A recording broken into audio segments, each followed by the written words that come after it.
జంతువులు, పక్షులు, వృక్షములు అన్నిటినీ రెండు రెండుగా ఉంచి విశ్వసించిన వారికి నోవహుతో పాటు ఆ యొక్క ఓడలో వారిని ఉంచినప్పుడు కేవలం నోవహు కుటుంబం మాత్రం ఉన్నదన్న సంగతి మనకి తెలుసు.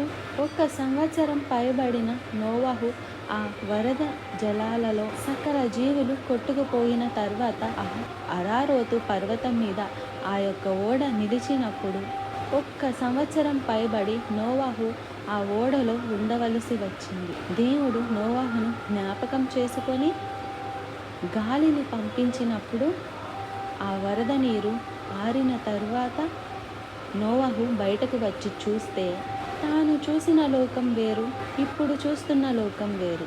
తినుచు, తాగుచు, కొనుచు, అమ్ముచు, బలాత్కారంతో నిండి ఒకరినొకరు మోసగించుకుంటూ అన్యాయం చేస్తూ అల్లరి చిల్లరిగా